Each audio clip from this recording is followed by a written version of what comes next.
हर हर महादेव, हर हर महादेव। श्री शिवाय नमस्तुभ्यम, श्री शिवाय नमस्तुभ्यम, श्री शिवाय नमस्तुभ्यम, श्री शिवाय नमस्तुभ्यम। आज दिनांक 13 सितंबर 2024, दिन शुक्रवार, माता रानी का वार। आज हम लोग आज की कथा की ओर बढ़ेंगे। हम लोग का अद्भुत कथा चल रहा है जगन्नाथपुरी का।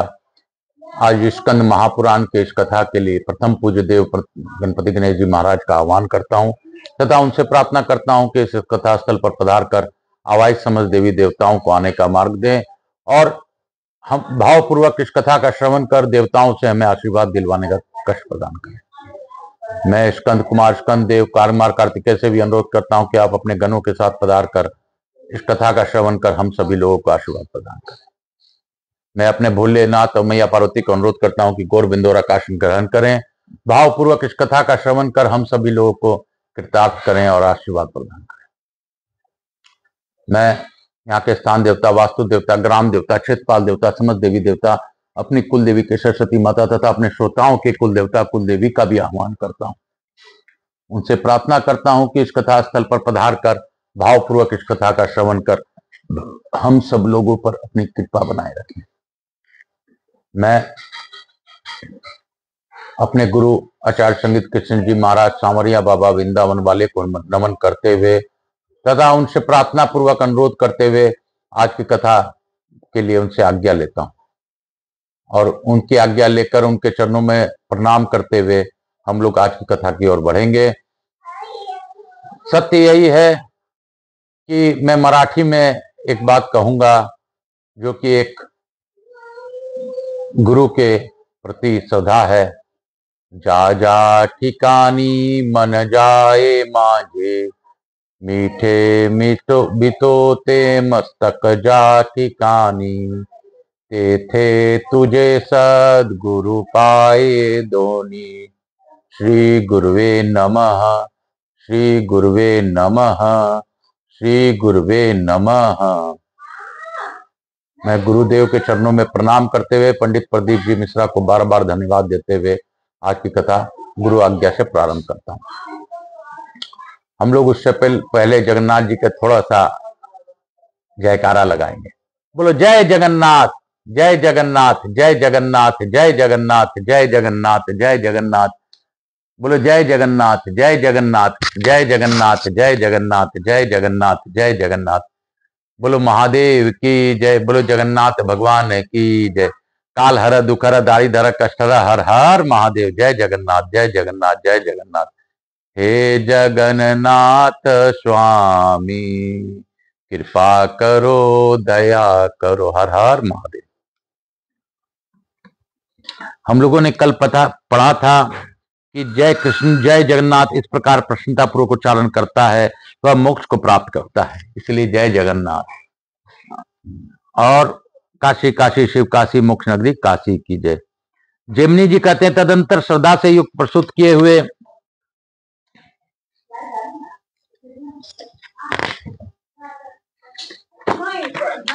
हर चीज से मतलब है ना,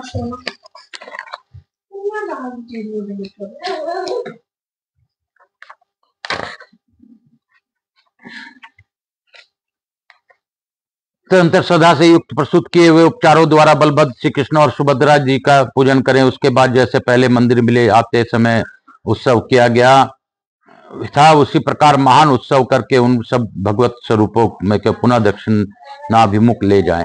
इस समय जो मनुष्य दक्षिणाभिमुख जाते हुए श्री कृष्ण बलभद्र और सुभद्रा का दर्शन करता है वह स्नान दर्शन जनित समस्त पुण्य फल को प्राप्त करता है।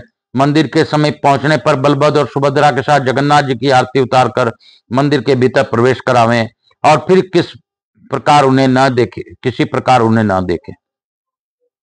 ज्येष्ठ मास के शुक्ल पक्ष में जो पूर्णिमा आती है उसमें ज्येष्ठ नक्षत्र के एक ही अंश में चंद्रमा और बृहस्पति हो, बृहस्पति का ही दिन हो और शुभ योग भी हो तो वह महाज्येष्ठी पूर्णिमा कहलाती है, जो सब पापों का नाश करने वाली है। महाज्येष्ठी पूर्णिमा महापुण्यमयी तथा भगवान के प्रीति की बढ़ाने वाली है। उसमें करुणा सिंधु देवेश्वर जगन्नाथ जी का पूजन और उनके स्नान का दर्शन करके मनुष्य पाप राशि से मुक्त हो जाता है। बैसाख के शुक्ल पक्ष में जो पाप नाशनी तीज आती है, उसमें रोहिणी नक्षत्र का योग होने पर राजा पवित्र भाव से संकल्प पूर्वक एक आचार्य का वर्ण करे। फिर जिन्होंने काष्ठ कर्म देखा और जाना हो, ऐसे 1 या 3 बढ़इयों से पूर्वोक्त प्रकार से श्री कृष्ण, बलभद्र और सुभद्रा जी के लिए 3 रथ तैयार करावे, जिनमें बैठने के लिए सुंदर आसन हो और जो सुंदर कलापूर्ण ढंग से बनाए गए हों। रथों का निर्माण हो जाने पर राजा शास्त्रोक्त विधि से मंत्र के अनुसार पूर्वत उनकी प्रतिष्ठा करे, मार्ग का भली भांति संस्कार करावे। मार्ग के दोनों ओर फूलों के गुच्छे, माल्य, सुंदर वस्त्र, चंबर, गुलम लता आदि और फूलों के द्वारा मंडल बनावे। देखने पर ऐसा मालूम हो कि वहां सुंदर फूलों से सुशोभित वन पंक्ति शोभा पा रही है।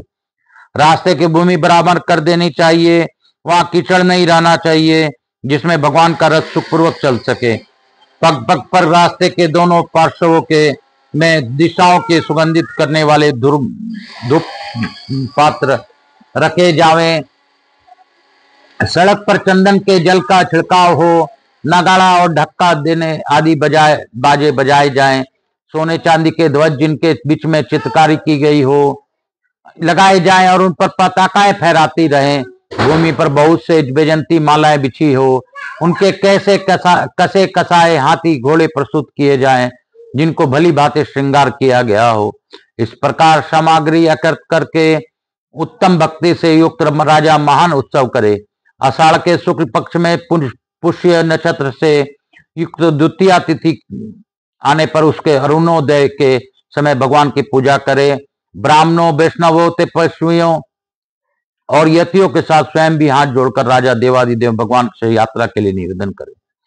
प्रभु, आपने पूर्व काल में राजा इंद्रदुम्न को जैसी आज्ञा दी है, उसके अनुसार रथ से गुंडीचा मंडप के प्रति विजय यात्रा कीजिए।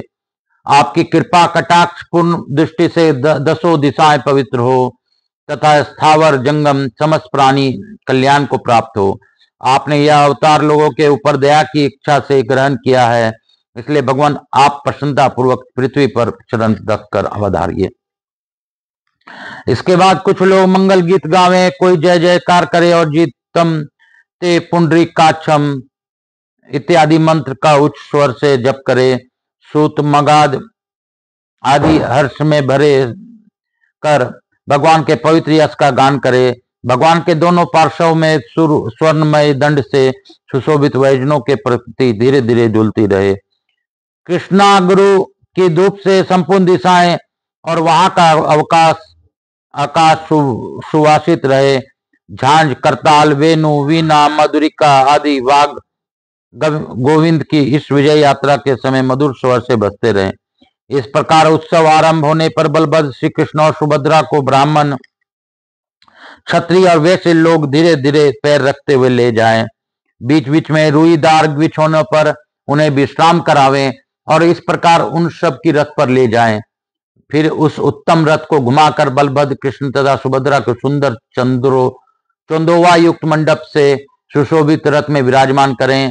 उन सबको रुईदार गद्दों पर बिठाकर भक्ति पूर्वक भांति भांति के वस्त्र, आभूषण और मालाओं से विभूषित करें। नाना प्रकार के उपचारों से उनकी पूजा भी करें। उस समय रथ पर विराजमान होकर यात्रा करते हुए श्री जगन्नाथ जी का जो लोग भक्ति पूर्वक दर्शन करते हैं, उनका भगवान के धाम में निवास होता है। भगवान श्री हरि के इस उत्सव का महात्म्य क्या बतलाऊं, जिनके नाम का संकीर्तन करने मात्र से 100 जन्मों का पाप नष्ट हो जाता है। रथ में स्थित हो 100 जन्मों के पाप नष्ट हो जाता है। रथ में स्थित हो महावेदी की ओर जाते हुए उन पुरुषोत्तम श्री कृष्ण, बलभद्र और सुभद्रा जी का दर्शन करके मनुष्य अपने करोड़ों जन्मों का पापों का नाश कर लेता है। मेघों के द्वारा जल की वर्षा के संयोग से रथ का मार्ग जब कीचड़ युक्त हो जाता है, उस समय भी वह श्री कृष्ण की दिव्य दृष्टि पड़ने के समस्त पापों का नाश करने वाला होता है। उस पंकिल रथ मार्ग में जो उत्तम वैष्णव भगवान को साष्टांग प्रणाम करते हैं, वे अनादिकाल से अपने ऊपर चढ़े हुए पाप पंख को त्याग कर मुक्त हो जाते हैं। जो भगवान वासुदेव के आगे जय शब्द का आचरण करते हुए स्तुति करते हैं, वे भांति भांति के पापों पर निसंदेह विजय पा जाते हैं। जो श्रेष्ठ पुरुष वहां नृत्य करते हुए गाते हैं, वे उत्तम वैष्णव के संसर्ग से मोक्ष प्राप्त कर लेते हैं।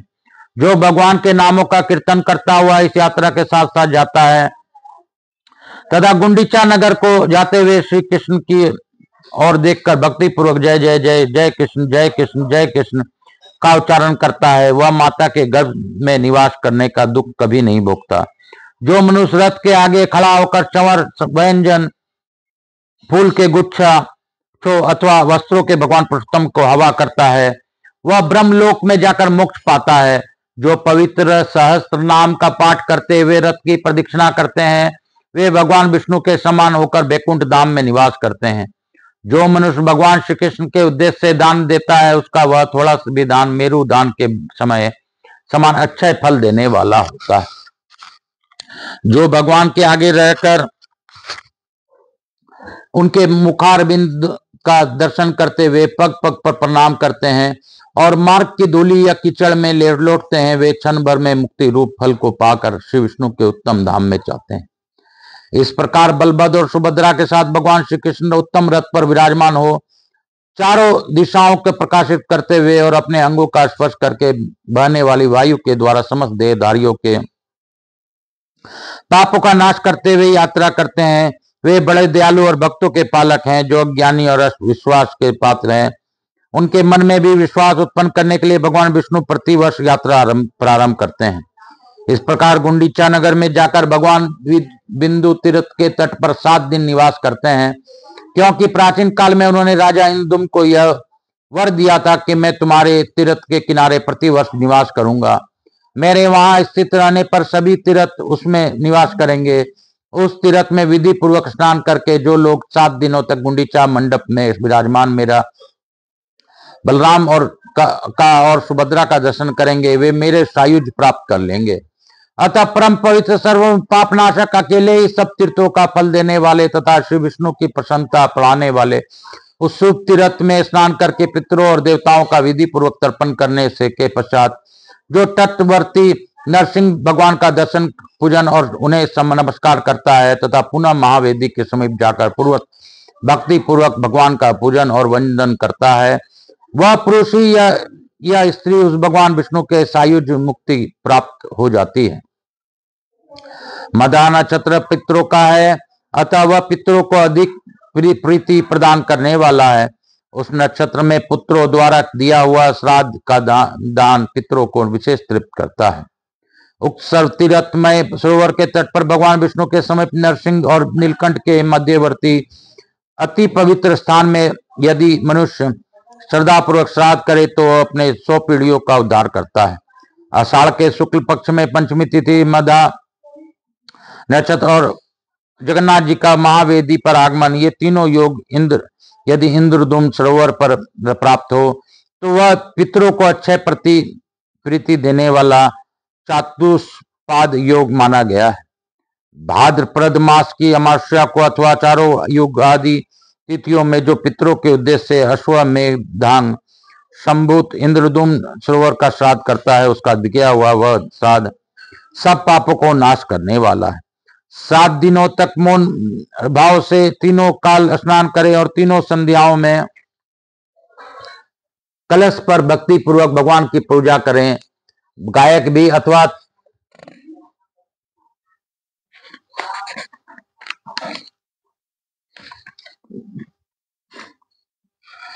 गाय के घी अथवा तिल के तेल से दीपक जलावें और उसे भगवान के आगे रखकर रात दिन उसकी रक्षा करें। दिन में मौन रहें और रात में जागरण करके भगवत संबंधी मंत्र का जप करें। इस प्रकार 7 दिन बिताकर 8वें दिन प्रातः काल उठकर प्रतिष्ठा करावें। इस व्रत राज का विधि पूर्वक पालन करके मनुष्य धर्म, अर्थ, काम और मोक्ष चारों पुरुषार्थों को अपनी रुचि के अनुसार प्राप्त करता है। 7 दिनों तक वहां रथ की भली भांति रक्षा करके 8वां दिन उन सब रथों को पुनः दक्षिणाभिमुख कर दे और वस्त्र, माला, पताका, चंवर आदि से उनकी पुनः सजावट करे। आषाढ़ शुक्ल नवमी को प्रातःकाल उन सब भगवत विग्रहों को रथ पर विराजमान करे। भगवान विष्णु की यह दक्षिणाभिमुख यात्रा अत्यंत दुर्लभ है। भक्ति और श्रद्धा से युक्त मनुष्यों को इस यात्रा में प्रयत्न पूर्वक भाग लेना चाहिए। जैसे पहली यात्रा है उसी प्रकार यह दूसरी भी है। दोनों ही मोक्षदायिनी है। यात्रा और मंदिर प्रवेश के ये दोनों मिलाकर भगवान का एक ही उत्सव माना गया है। यह पूरी यात्रा 9 दिन की होती है। जिन लोगों ने 3 अंगों वाली इस यात्रा की पूर्णतः उपासना की है, उन्हीं के लिए यह महावेदी महोत्सव संपूर्ण फल देने वाला होता है। गुंडीचा मंडप से रथ पर बैठकर दक्षिण दिशा की ओर आते हुए श्री कृष्ण, बलभद्र और सुभद्रा का जो दर्शन करते हैं वे मोक्ष के भागी होते हैं, अर्थात भगवान के वैकुंठ धाम में जाते हैं। मुनिवरों, इस प्रकार मैंने तुमसे महावेदी महोत्सव का वर्णन किया, जिसके कीर्तन मात्र से मनुष्य निर्मल हो जाता है। जो प्रतिदिन प्रातःकाल उठकर इस प्रसंग का पाठ करता है अथवा सावधान होकर सुनता और भगवत प्रतिमा का चित्र लेकर भी उस रथ पर बिठाकर भक्ति भाव से इस रथ यात्रा को संपन्न करता है, वह भी भगवान विष्णु की कृपा से गुंडीचा महोत्सव के फलस्वरूप वैकुंठ धाम में जाता है। बोलो शंकर भगवान की जय, बोलो शंकर भगवान की जय, बोलो जगन्नाथ भगवान की जय। काशी काशी शिव काशी मोक्ष नगरी काशी की जय। गुरु आज्ञा लेके आज की इस जगन्नाथ जी की रथ यात्रा का वर्णन हम लोगों ने जाना। इसके लिए गुरु को धन्यवाद देते हुए, स्कंद देव को धन्यवाद देते हुए और भोलेनाथ को धन्यवाद देते हुए जय जगन्नाथ का घोष करेंगे। जय जगन्नाथ, जय जगन्नाथ, जय जगन्नाथ, जय जगन्नाथ। काल हर, दुख हर, दारिद हर, कष्ट हर, हर हर महादेव, हर हर महादेव, हर हर महादेव। हम लोग लघु आरती कर आज की कथा को यहीं पे विराम देंगे। बम बम भोला नाचे मेरा भोला, जय जगन्नाथ कहता है, जीवन में जय जगन्नाथ ही पाना है। प्रेम से बोलो जय जगन्नाथ, जय जगन्नाथ, जय जगन्नाथ, जय विश्वनाथ, जय जगन्नाथ, जय विश्वनाथ। कपूर गौरम करुणावतारम संसार सारम भुजगेंद्रहारम सदा वसंतम हृदयारविंदे भवम भवानी सहितम नमामि। श्री राम जय राम, जय जय राम, श्री राम जय राम, जय जय राम। यहाँ के स्थान देवता, वास्तु देवता, समस्त देवी देवता प्यो नमो। गणपति गणेश जी महाराज, लक्ष्मी जी महाराज, रिद्धि सिद्धि शुभ लाभ कुबेर जी महाराज नमो नमः। मातृदेवी व पितृदेव व सब पितृ देवता अभ्याम नमो नमः। यहाँ के स्थान देवता, वास्तु देवता, ग्राम देवता, क्षेत्रपाल देवता, स्मृति मेरे भोलेनाथ की जय, मैया पार्वती की जय, स्कंद महापुराण की जय, भक्तवत्सलाएं की जय, समस्त देवी देवताओं की जय। काल हर, दुख हर, दारिद्र हर, कष्ट हर, हर हर शीतलीकरण।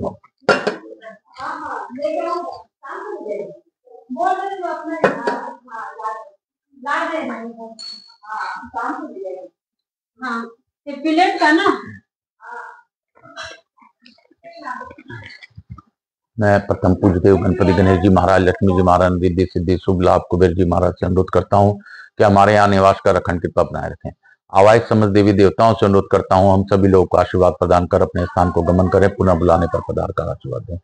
मैं अपने भोलेनाथ मैया पार्वती को भी धन्यवाद देता हूँ कि उन्होंने गौर बिंदुरा के रूप में इस कथा का श्रवण किया। आपकी कृपा सभी पर बनी रहे, ऐसी प्रार्थना है। इसके साथ ही आज मैं यह भी कहूंगा कि हे बाबा, जो भी मेरे इस चैनल को सब्सक्राइब करे उन पर विशेष कृपा कीजिए। जो मेरे इस कथा का श्रवण करे उनके सभी कष्टों को स्नेह स्नेह हर लीजिए। आगे आप मेरे साथ जैसा इच्छा हो वैसा कीजिए। काल हर, दुख हर, दारिद्र हर, कष्ट हर, हर हर महादेव, हर हर महादेव। शंभु शंभु शंभु। जय जगन्नाथ, जय जगन्नाथ, जय विश्वनाथ, जय जगन्नाथ, जय जगन्नाथ, जय जगन्नाथ, जय जगन्नाथ, जय जगन्नाथ, जय जगन्नाथ, जय जगन्नाथ, जय